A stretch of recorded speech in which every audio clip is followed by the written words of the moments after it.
I'm Canadian artist Roxanne Jervis, and I'm going to show you how to use the stylus to make a shutter. What I've done is I've just drawn a single shutter, making sure that you double check that the cross pieces and everything are the way they are on the window you're looking at. And then at the top, I'm going to do narrow shutters. This is upside down right now. Narrow shutters, and here I'm going to do the wider ones that are more popular.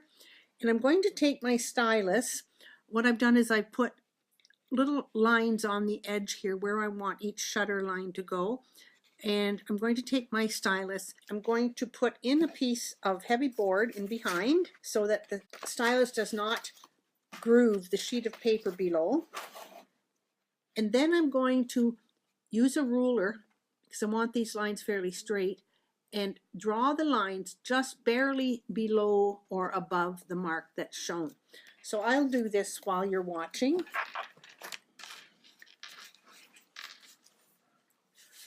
I always like to put the ruler right at the edge of the page to make sure it's straight. And I'm going to press very hard on here and do each of these horizontal lines. Oof, the sun's really bright.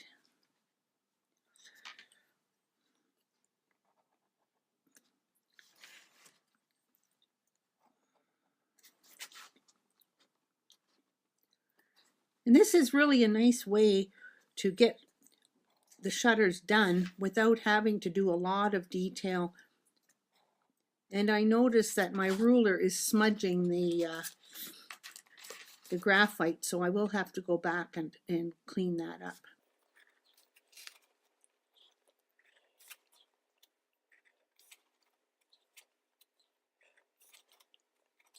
Now this stylus, if you don't have one, you can use the round edge of a the bottom edge of a pointed paintbrush. If you've got a knitting needle, that would work too. Just make sure you don't cut the paper when you're doing this.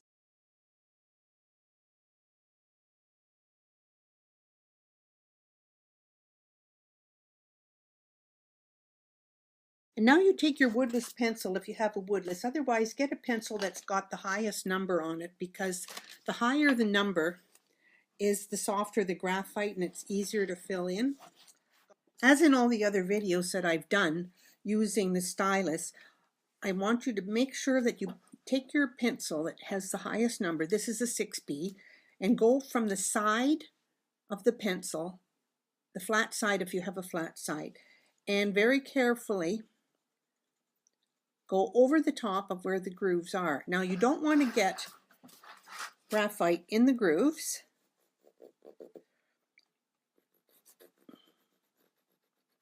But you do want to get a nice amount of graphite on there. So this is what it looks like. Now for those of you who do watercolors, you do exactly the same thing with the watercolor, but what will happen is where the grooves are, the watercolor paint will settle in the groove, making these white lines into a darker tone of the paint you've put on.